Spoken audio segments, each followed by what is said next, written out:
Bom dia, amiguinhos! Tudo beleza por aí? Aqui também, tá tudo beleza.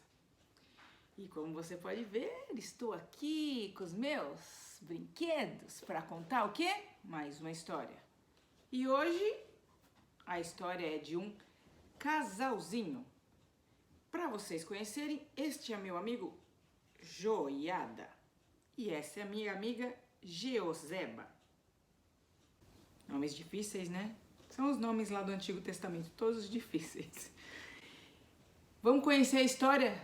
O que faz com que esses dois sejam heróis da fé? Vamos lá? Então, vamos fazer aquela famosa recapitulando os episódios anteriores. Vocês lembram que Deus falou assim para Davi, que da linhagem dele, né, da descendência de Davi, viriam todos os reis de Judá? E aí foi o filho do filho do filho do filho do filho, era tudo rei. Até que tínhamos um rei lá que se chamava, opa, vai cair aqui, Acasias. Deixa eu pegar o nome do rei aqui, Acasias. Vamos ler? Está em 2 Reis 11.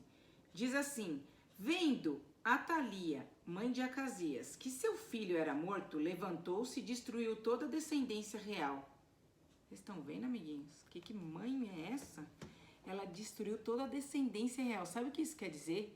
Que Atalia mandou matar os seus próprios netos. Para quê? Para que ela ficasse no trono, para que ela fosse a rainha e não tivesse mais nenhum da descendência de Davi para ser rei. Que coisa, hein? Própria avó mandar matar os netinhos? E é aí que entram nossos heróis da fé, Joiada e Geozeba. Geozeba é irmã de Acasias, que era o rei. E quando ela viu que Atalia fazia aquelas maldades todas, sabe o que ela fez? Ela conseguiu salvar um dos filhos, o pequeno bebezinho, Joás. Ela fez um plano lá, ela e o marido dela, o Joiada, fizeram um plano, pegaram a babá, pegaram o bebezinho e levaram para lá pro templo e deixaram eles lá. Eles também foram lá pro templo. E aí o bebezinho ficou lá no templo por 7 anos.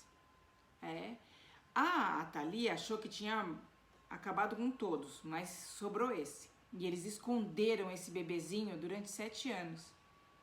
Eles corriam riscos, se eles fossem descobertos, ela ia mandar matar eles também. Mas eles falaram assim, não tá certo isso, ela acabou com a descendência de Davi, então vamos pegar esse bebezinho e vamos esconder eles. O Joiada era sumo sacerdote, era um cara que conhecia das leis, né? E os dois eram tementes a Deus. Então eles foram lá, fizeram isso, né? Sequestraram o bebezinho e a babá, levaram para o templo para que ele pudesse crescer em paz. Como a Atalaia não era boa, ela nunca ia no templo. Ela acreditava em falsos deuses, ela não era muito legal. Então lá o bebezinho podia crescer em segurança. E nisso, amiguinhos, se passaram 7 anos. O bebezinho foi lá, cresceu e virou um menino. Olha como ele ficou bonito quando cresceu. E esse menino era o rei de Judá. Só que ninguém sabia disso, né? Ele estava meio escondido ainda. Aí Joiada foi lá e conversou com os outros sumos sacerdotes e os levitas e os guardas e explicou tudo isso. E aí eles entenderam que Joás era o novo rei. Aí eles pegaram e falaram, então a gente vai coroar esse rei.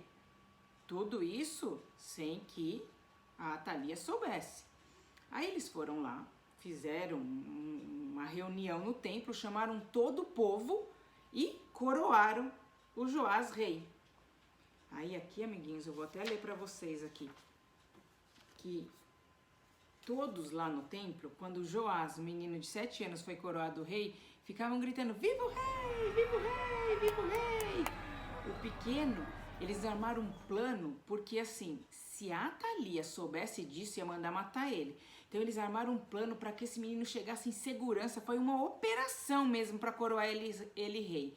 E aí foram lá no templo, fizeram a coroação e coroaram ele rei. E o povo gritava, viva o rei, viva o rei. Ouvindo aquilo, a Atalia foi correndo no templo e vendo o que acontecia, gritou, traição, traição. O povo que foi oprimido por ela durante 7 anos, quis fazer o quê? Matar ela, né? Mas aí o Joaida falou, não. Aqui no templo não pode fazer isso não, né? Mas o povo pegou ela, levou para fora do templo, sei lá eu para onde, e ela morreu. Isso foi um castigo, né? Porque ela foi má durante 7 anos. 7 anos ela oprimiu o povo. Ela não acreditava em Deus, cultuava outros deuses. Ela foi muito má. Mandou matar os próprios netos, né, amiguinhos? A gente nem precisa falar mais nada. Ela foi muito má. Mas um casal foi e resolveu o problema, né? Um casal heróico.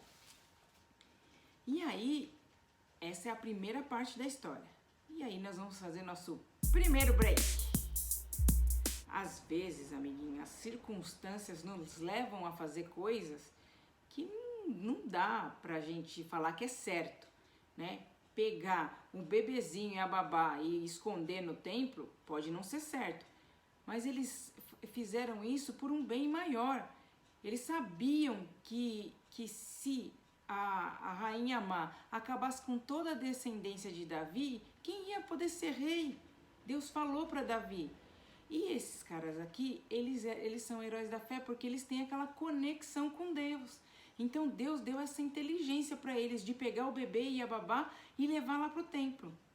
Então, às vezes, a gente pode usar de alguns artifícios para fazer uma coisa que agrada a Deus. E aí, amiguinhos, nós vamos para a segunda parte da história. O nosso amigo, o Joás, tinha 7 anos.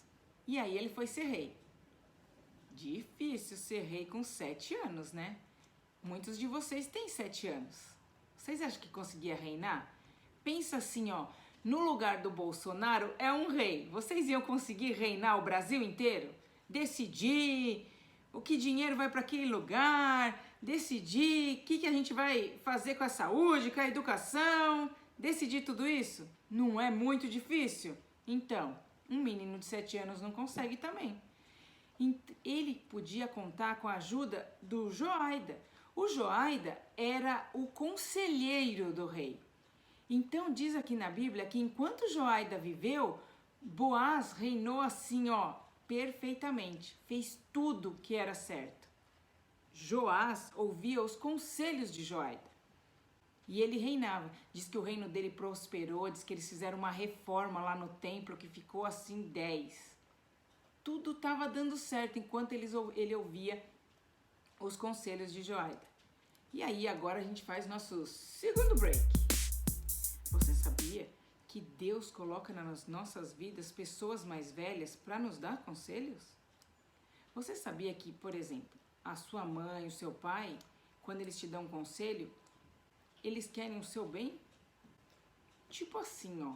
Se a sua mãe fala, filho, vai tomar banho, é porque ela quer, tá com vontade de ver você limpinho? Não, é porque tomar banho faz bem para a saúde.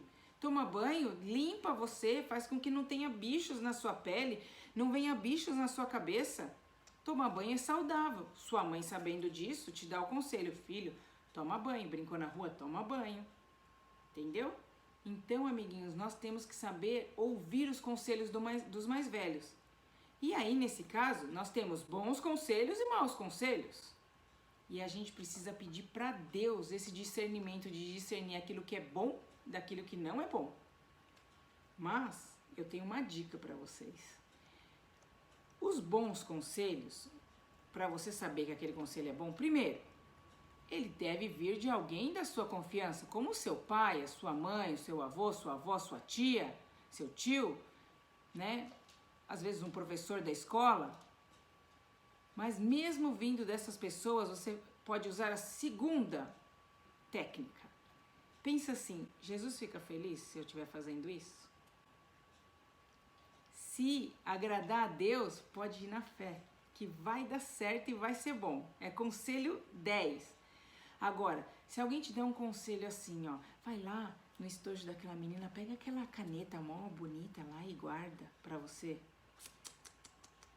Amiguinhos, você acha que Jesus ia ficar feliz com esse conselho? Isso não é um bom conselho. Isso é um mau conselho. Então não é legal. Vocês entenderam? A história de hoje mostrava esses dois heróis da fé que eles foram lá, fizeram com que a palavra de Deus fosse cumprida. E você sabe que eles não tiveram fama nenhuma. Muitas pessoas, amiguinhos que estão aqui, não conhecem a história desse casal heróico. Eu mesma não conhecia. Eles fizeram aquilo que precisava ser feito para quê? Para que a promessa de Deus fosse cumprida. E eles também davam bons conselhos para o Joás, que pôde crescer e reinar de acordo à vontade de Deus. Não é legal? A história de hoje era assim, bem curtinha, para contar para vocês a história desse casal heróico. Vamos orar? Senhor Deus, Pai, muito obrigado. Obrigado por cada criança que escuta essa história, Senhor. Obrigado porque através do exemplo desse casal, a gente vê que é possível, Senhor, viver uma vida contigo, Senhor, que é possível agradar ao Senhor todos os momentos. Dá-nos, Senhor, sabedoria para a gente discernir o bom conselho do mau conselho. Eu oro e entrego as nossas vidas nas tuas mãos. Em nome de Jesus, amém. Tchau, amiguinhos!